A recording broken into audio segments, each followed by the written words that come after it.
Hey there, and welcome to DIY Projects with Pete. Today we're going to build an entryway hutch that can be used indoors or outside. It has a built-in chest to hide new package deliveries and a message center for anyone who stops by. This is a fun and simple project I know you can tackle, so let's get started. The first step is to make the chest portion of the hutch. For the free plans, the tool list, and step-by-step tutorial, head over to DIYpete.com/entryway hutch. Set your table saw to remove the correct amount from each board. Then use it to cut each panel for the hutch. I like to batch all the table saw cuts together, so now would be a good time to rip the trim pieces that are going to jazz up the front and sides of the chest, and also cut the beadboard and the chalkboard material down to size. The panels will be connected to each other using a combination of pocket holes with screws and wood glue. This is a quick and easy way to build this project and to hide the screws, but for those of you with more advanced joinery skills, please use the joinery method of your choice. Give each panel a quick sanding prior to assembling. Add glue to the end of the board that is being attached, and then secure it with the pocket hole screws. We'll build the four sides of the chest out of 3/4 inch thick plywood. Make sure to work on a flat surface to help guarantee the box goes together evenly, and use clamps as necessary to hold the boards in place during the assembly process. Take your time and don't rush any of these steps. Next, we'll prepare the bottom panel to be connected to the box. Drill pocket holes about every 6 to 8 inches on the underside of the plywood. Then sand over the holes to remove rough edges, and then push the panel into place so that it's flush with the bottom part of those side panels. Use clamps as needed to help hold the board in place, and then connect using wood glue and screws. Cut a square for each corner to use as feet for the bench to help hold the chest off the ground a bit, which will help minimize rain or moisture from coming into contact with the chest. Attach them to the underside using wood glue and a few nails. We'll strengthen the chest and provide an inside lip by cutting some boards down in length and then attaching them to the left and right side of the box and to the back side. This is going to provide a surface for the lid to rest on. I drilled 2 pocket holes on the ends of each board and then a couple on the side to help secure the board to the box in more locations. Use wood glue and screws for all connections.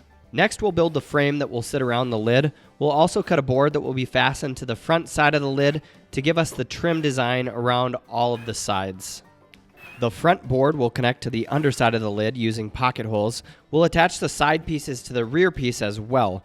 You could secure everything in place at this time, but since I'm painting the boards, I'll make a few of the connections after the painting is complete. Now we'll move on to creating the upper portion of the hutch.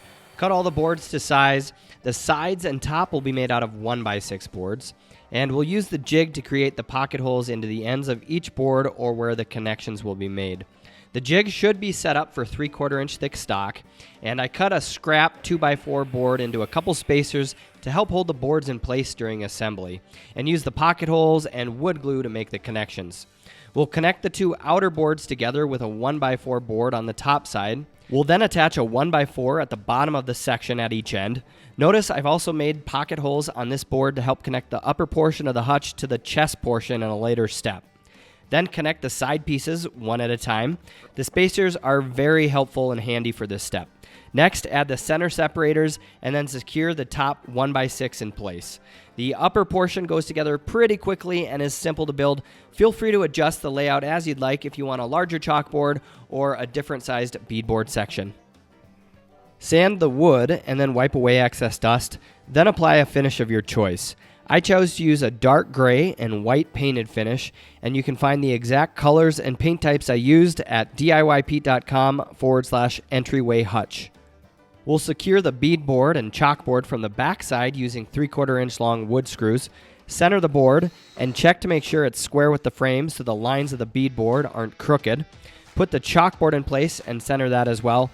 Then fasten the boards to the frame with the screws about every 5 to 6 inches apart, or as often as you need. We'll use a brad nail gun to attach the trim to the sides and front of the box.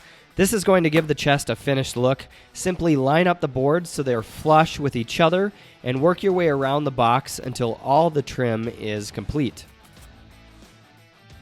Next, secure the 3-sided lid frame to the top of the chest with wood glue and nails.